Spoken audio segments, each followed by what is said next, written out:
On le sait tous, ce n'est pas toujours évident lorsqu'on est à la recherche d'un nouvel emploi. Parfois, on ne sait pas comment est-ce qu'on va se positionner, comment est-ce qu'on va gérer son emploi du temps afin de pouvoir mettre toutes les chances de son côté. Dans cette vidéo-ci, je vais partager avec vous 10 clés, 10 choses que vous devez mettre en place afin de pouvoir mettre toutes les chances de votre côté, mettre toutes les chances de votre côté de pouvoir trouver un nouvel emploi. Je vous assure, restez jusqu'à la fin de la vidéo. Assurément, vous ne serez pas déçus parce que je vais vous donner toutes les clés que moi-même j'ai utilisées, que j'ai partagées avec d'autres personnes qui les ont également utilisées et nous avons vu la différence dans notre recherche d'emploi. Ça veut dire que tout au long de notre recherche d'emploi, on était boosté, encouragé et motivé à aller jusqu'au bout. Donc vraiment, restez jusqu'à la fin de la vidéo et vous allez apprendre énormément de choses.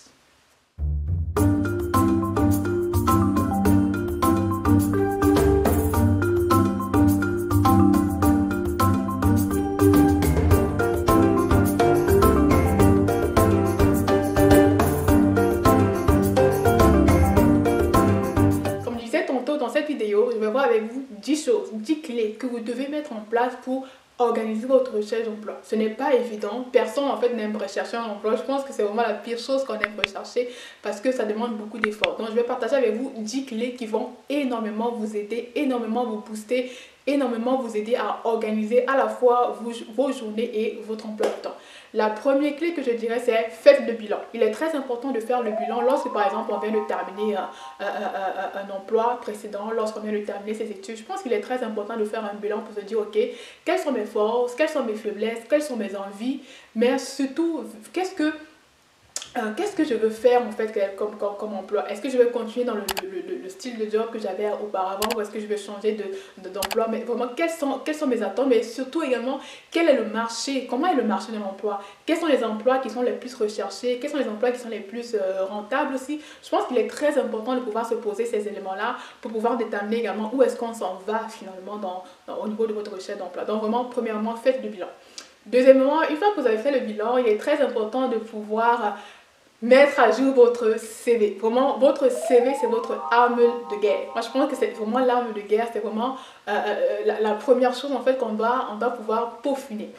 Moi, généralement, je conseille aux personnes de pouvoir avoir un CV en plusieurs langues. Déjà, si vous cherchez un emploi qui est francophone, anglophone ou bien bilingue, si par exemple également vous cherchez plusieurs types d'emplois, c'est préférable d'avoir des CV qui sont différents justement en fonction des emplois que vous recherchez, en fonction peut-être du type d'entreprise que vous recherchez. Moi par exemple, pour mon cas, pour certains emplois, en fait, vu que j'ai quand même pas mal de diplômes, il y a certains diplômes que je serai appelée à ne pas mettre parce que je me dis, ok, peut-être dans ce type d'emploi, ça va peut-être me desservir si on trouve que je suis surdiplômée. Donc, il est très important, en fait, de faire plusieurs versions de votre CV en fonction des emplois, en fonction des entreprises et en fonction justement des pays, des langues, de la langue de travail dans laquelle vous voulez continuer. Donc, vraiment, mettez à jour votre CV. La troisième chose qu'il est important de faire, c'est optimiser votre visibilité sur le web. Vraiment optimiser votre visibilité sur le web. Vous savez, on est vraiment à la période, dans une saison où beaucoup de choses se passent justement en ligne.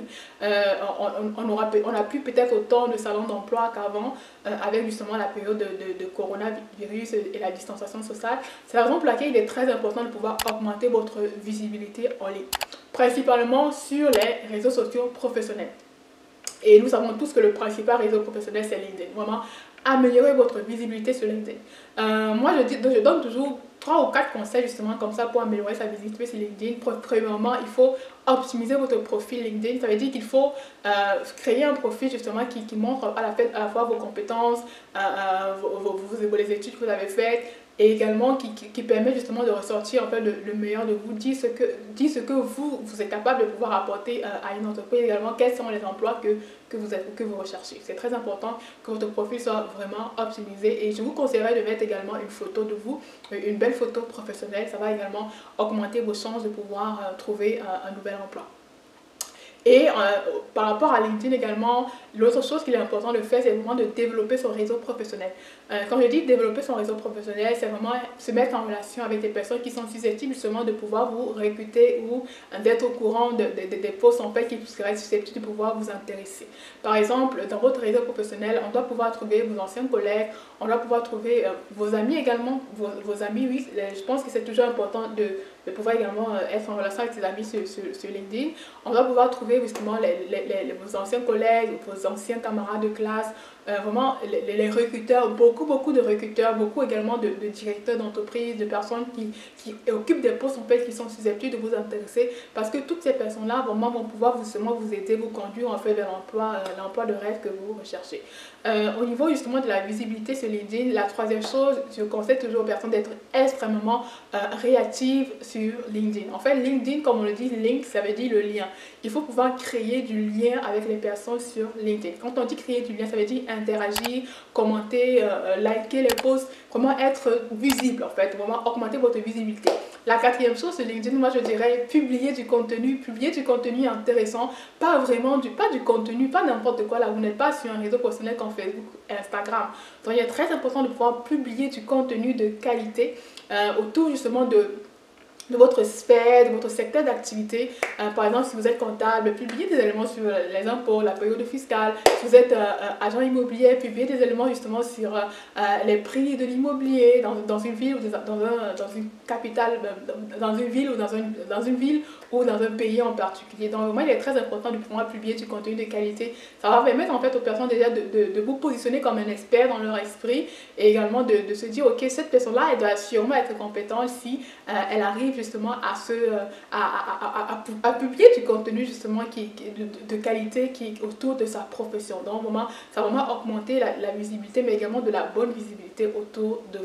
Voilà, ça c'est tout ce que je pouvais dire sur LinkedIn, mais il y a tellement de vidéos sur ma chaîne qui parlent de LinkedIn parce que vraiment c'est un sujet que j'aime énormément. Donc il y a tout un tas de vidéos sur ma chaîne, vraiment je vais partager des liens un peu partout. Donc vraiment, connectez-vous, écoutez tout ce que je dis parce que LinkedIn, c'est vraiment le premier pilier pour pouvoir retrouver un emploi. Moi, comme je dis toujours, la plupart des emplois que j'ai eus récemment, ce n'est pas en publiant, en allant sur les sites internet des entreprises. Franchement, pour moi, en tout cas pour moi, ça n'a pas marché. Donc c'est vraiment toujours en étant sur LinkedIn, en étant réactif, en étant en contact avec les gens que je suis au courant de nouveaux emplois et que justement j'interagis avec les recruteurs et que j'ai les emplois. Donc du coup, LinkedIn, allez-y, maîtrisez ce réseau professionnel-là, passez-y du temps. Au lieu de passer du temps sur Facebook ou Instagram, vraiment investissez du temps sur LinkedIn. Ce sera du temps bien investi. Ce ne sera pas du temps perdu parce que vous serez en train de bâtir votre réseau professionnel, d'investir dans votre carrière professionnelle. La quatrième chose que je pourrais dire, c'est développer votre réseau professionnel. C'est vrai qu'aujourd'hui, avec le coronavirus, on est un peu tous confinés à la maison. Je pense qu'il est très important également, si vous pouvez, autant que vous le pouvez, de continuer à développer votre réseau professionnel à la fois sur Internet, mais hors Internet. Hors Internet, ça peut être justement d'être en relation avec tous vos anciens collègues, de donner des calls, de donner des coups de fil à vos anciens managers pour savoir également, ok, où est-ce que c'en est, est-ce qu'il y a des opportunités d'emploi en ce moment. Bref, tâtez un peu le marché, soyez au courant justement des personnes, pour poser là des questions. S'il y a des personnes de votre réseau, peut-être qui se sont mariées, vraiment entrant en relation avec elles, qui ont eu des enfants entrant en relation avec elles, ce sera vraiment une bonne manière pour vous de pouvoir justement créer de l'interaction autour de vous en fait. Pour pouvoir leur dire, ok, actuellement, je suis à la recherche, est-ce qu'il n'y aurait pas quelque chose, moi, ou est-ce que je n'ai pas au courant d'un poste qui se libère. Donc c'est vraiment très important de continuer à développer toujours son réseau professionnel. Moi je vous dirais, participez également aux conférences, aux séminaires. Comme je disais aujourd'hui, on fait tout en ligne, donc vraiment participez à tous les séminaires, les recherches d'emploi, les forums d'emploi, les visites d'entreprise que vous pouvez savoir. Tous ces éléments-là vont permettre justement de pouvoir développer votre réseau professionnel. Si vous avez également la possibilité de pouvoir être bénévole dans des ONBL, dans des associations, vraiment n'hésitez pas, car ce sera aussi comme une possibilité pour vous de pouvoir développer votre réseau professionnel. La cinquième chose qu'il est très important de faire, c'est de bien gérer son temps. Bien gérer son temps. Il est très important de pouvoir vous donner une bonne discipline. C'est vrai, vous êtes à la recherche d'emploi, vous n'avez pas forcément une obligation le matin, si vous n'avez pas d'enfant, de vous réveiller tôt, mais je vous conseille vraiment de pouvoir garder un bon rythme de vie, c'est-à-dire de ne pas passer beaucoup de temps devant la télé, de ne pas passer beaucoup de temps sur les réseaux sociaux à ne rien faire.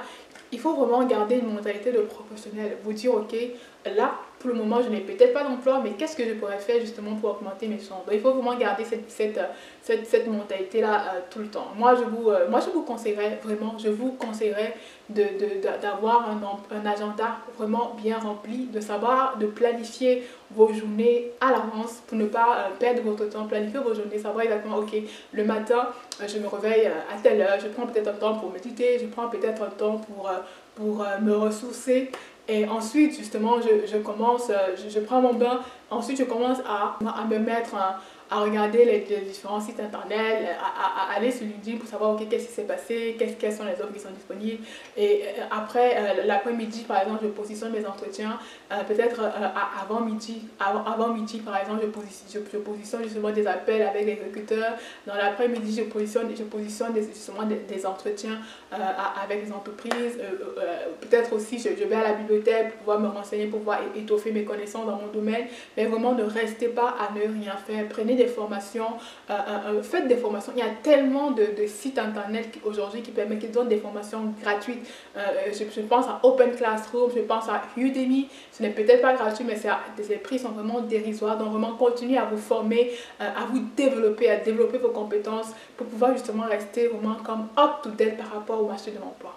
Sixièmement, il est très important de pouvoir cibler les entreprises dans lesquelles vous voulez travailler. Moi, c'est très important de le faire. Moi, je conseille toujours, en fait, lorsque vous aurez terminé de faire votre bilan, mes forces, mes faiblesses, le marché de l'emploi actuel, comment est-ce qu'il évolue, il faut vraiment trouver toutes les entreprises qui sont susceptibles de recruter une personne de votre profil. Voilà. Toutes ces entreprises-là, justement, il faut pouvoir établir le contact avec elles, que ce soit par leur recruteur, que ce soit via leur site internet. La plupart des entreprises aujourd'hui ont une page LinkedIn. Il faut pouvoir suivre en fait cette page LinkedIn. Il faut pouvoir suivre cette page sur LinkedIn, entrer en relation avec tous les recruteurs possibles de ces entreprises-là. Parce qu'aujourd'hui, les recruteurs en fait fonctionnent beaucoup sur LinkedIn. Ça veut dire qu'ils publient beaucoup en fait, ils partagent beaucoup en fait les offres d'emploi sur leur fil d'actualité. Donc, en étant en relation avec ces recruteurs-là, vous serez au courant de toutes les offres d'emploi qui sont ouvertes dans ces entreprises-là. Donc, vraiment, je vous conseille de pouvoir être en relation avec les recruteurs des entreprises que vous visez. La septième chose découle un peu de la sixième chose, créer des alertes d'emploi. Créer des alertes d'emploi par rapport à une entreprise en particulier, par rapport à une région en particulier, par rapport à un secteur d'activité en particulier, par rapport à un emploi en particulier. Moi, par exemple, sur LinkedIn, j'ai créé plusieurs alertes d'emploi. Moi j'ai une alerte d'emploi par rapport au secteur de la comptabilité, j'ai une alerte d'emploi par rapport au monde entier, les postes qui m'intéressent dans le monde, j'ai une alerte d'emploi par rapport à des entreprises en particulier et vraiment chaque jour je reçois peut-être 5-6 alertes d'emploi qui me disent ok, telle entreprise qui t'intéresse a publié une nouvelle offre d'emploi. Donc il est très important de pouvoir créer des alertes d'emploi journalière, quotidienne. Ça veut dire que tous les jours, vous aurez en fait toutes les ouvertures d'offres d'emploi parce qu'il faut être très réactif au niveau il faut être très réactif dans votre recherche d'emploi. Une offre d'emploi qui est un poste en fait qui est ouvert aujourd'hui n'est plus forcément ouvert demain. C'est ça que vous devez être réactif pour avoir des alertes d'emploi quotidiennes et être au courant tous les jours des nouvelles ouvertures qu'il y a dans les entreprises. Septième chose, je dirais, une fois que vous avez à la fois consulté cibler les entreprises qui vous intéressent, créer des alertes d'emploi, il est très important de pouvoir consulter les offres d'emploi tout le temps. Moi, je dis toujours, en fait, quand on a la recherche d'emploi, c'est un travail. Vraiment, la recherche d'emploi, c'est un vrai travail. C'est un travail, malheureusement, qui n'est pas rémunéré. C'est la raison pour laquelle vous devez mettre toutes les chances de votre côté. Et comment en étant au courant de toutes les offres d'emploi en fait qui sont ouvertes. Donc vraiment tout le temps, soyez justement sur LinkedIn, soyez justement sur tous les sites internet que vous utilisez, mais vraiment soyez au courant justement, parcourez en fait ces sites internet là tout le temps, vraiment tout le temps. Il faut savoir également que la plupart des réseaux professionnels, particulièrement LinkedIn, fonctionnent avec des algorithmes en fait, c'est quoi on appelle des algorithmes. Ça veut dire quoi? Ça veut dire que si vous êtes à la recherche d'emploi et que chaque jour en fait vous aimez, vous likez en fait des offres d'emploi, LinkedIn va toujours vous proposer en fait comme publication des offres d'emploi parce que la finalité de LinkedIn c'est que vous restiez le maximum de temps sur le réseau. Donc likez, soyez stratégique même dans vos likes en fait parce que vos likes en fait vont vous permettre de pouvoir être au courant, de pouvoir attirer vers vous justement des offres d'emploi qui vous intéresseraient. Donc likez des offres d'emploi qui vous intéressent, likez les posts en fait des recruteurs qui vous intéressent. Tous ces éléments là vont faire comprendre à LinkedIn que vous êtes à la recherche d'un emploi dans tel domaine et LinkedIn va faire remonter dans votre fil d'actualité les postes, tous les emplois en fait qui sont liés à vos aux différents postes qui vous intéressent. Huitième conseil que je peux vous donner, soyez toujours en mode consultation de votre boîte email, vraiment votre boîte courriel. La boîte courriel que vous avez mise sur votre CV, vous devez la consulter toutes les minutes, toutes les secondes. Oui. En fait, vous devez vraiment avoir une notification en fait, surtout une notification, ça veut dire chaque fois qu'il y a un nouveau email qui entre, vous devez être au courant. Vraiment, c'est vrai que moi j'ai comme une mentalité, une manière de penser par rapport à la recherche d'emploi. Je pense que il faut y aller, il faut vraiment avoir de la niaque en fait, de la niaque, de la motivation, être vraiment tout le temps, être très réactif aux appels des recruteurs parce qu'en fait, dites-vous que vous n'êtes pas le seul candidat qu'un recruteur contacte. Ça veut dire qu'un recruteur peut contacter 5, 6, 7, 8, 9, 10, 20 personnes pour un autre emploi. Et si vous prenez trop de temps à lui répondre, en fait, il va juste comme balancer votre candidature. Donc, il est très important d'être extrêmement réactif quand, par exemple, le recruteur vous contacte ou par exemple, quand il vous appelle. Donc, consultez à la fois votre téléphone et votre adresse courriel vraiment tout le temps. Et inévitablement, je dirais, faites le suivi de vos candidatures. Parfois, quand on a beaucoup postulé, on a beaucoup candidaté à différents autres emplois, parfois, en fait, ce qu'on oublie de faire, c'est de pouvoir relancer les entreprises. Quand vous allez relancer les entreprises, ça va vous permettre de vous dire, ok, on va peut-être vous dire, ok, on n'a pas pris votre candidature parce que ça va vraiment aussi vous aider justement à pouvoir améliorer votre processus de recherche. Donc, il est très important de faire le suivi de vos candidatures, de faire le suivi des entretiens que vous avez eus pour pouvoir améliorer en fait votre manière de vous positionner au niveau de votre recherche d'emploi. Pour moi, savoir, ok, qu'est-ce qui marche, qu'est-ce qui ne marche pas, qu'est-ce qu'il faut que je continue de faire, qu'est-ce qu'il ne faut surtout pas faire, vraiment, qu'est-ce qui fait en sorte que mon profil a été retenu pour ce poste-là et pas pour un autre. Vraiment, tous ces éléments-là vont vraiment vous permettre de pouvoir améliorer votre recherche d'emploi et pouvoir faciliter justement l'obtention d'un nouveau travail. Et dixième chose, restez motivé, restez motivé. Je sais que ce n'est pas toujours évident quand on est à la recherche d'un emploi, surtout quand on est à la recherche d'un emploi depuis plusieurs semaines, plusieurs mois, on commence à se poser des questions, on commence à se dire, ok, est-ce que je vais trouver un nouvel emploi, est-ce que je suis compétent, vraiment. Continuez justement à lire, à vous instruire, à vous cultiver, à rester motivé. Moi, il y a quelqu'un qui m'a dit un jour, même si on n'est pas à la recherche, même si on n'est pas à l'emploi actuellement, même si on ne travaille pas actuellement, il n'en demeure pas moins qu'on demeure des professionnels. Et en tant que professionnel, qu'est-ce qu'un professionnel fait? Il continue de se former. Donc, ça veut dire que même si vous n'avez pas un emploi présentement, continuez à vous former sur le domaine d'activité dans lequel vous êtes. Continuez à vous former si vous êtes dans l'informatique. Prenez justement de nouvelles formations autour justement de nouveaux logiciels, peut-être qui sont plus à la mode. Remettez en fait vos notions au goût du jour. Si vous êtes dans la finance, vraiment, soyez au courant de la nouvelle loi d'impôt, des nouvelles lois justement par rapport au budget, quelles sont les lois qui ont été, quelles sont les nouvelles lois qui ont été votées. Si vous êtes dans le domaine de la finance de marché, vous faites vraiment, soyez au courant de l'évolution de la bourse, vraiment, cultivez-vous, formez-vous, donnez-vous de la valeur en fait, vraiment. Il est très important de continuer à vous cultiver dans votre domaine d'activité en fait, parce que vous êtes un professionnel et un professionnel en fait se forme, se cultive de manière continue. Donc vraiment continuez à le faire et restez motivé parce que vraiment si vous faites ces choses, toutes les clés que je vous ai données, vous les mettez en pratique, il est très certain que prochainement vous allez trouver votre prochain emploi. Ensuite, je termine avec les clés que je voulais partager avec vous aujourd'hui. Donc n'hésitez pas, si vous avez aimé, likez, commentez, partagez et dites-moi en commentaire comment est-ce que vous faites justement pour pouvoir trouver un nouvel emploi rapidement. Qu'est-ce que vous mettez en place? Quelles sont les stratégies que vous mettez en place pour pouvoir trouver un nouvel emploi rapidement? Et voilà, en tout cas je vous souhaite bien du courage et à la prochaine.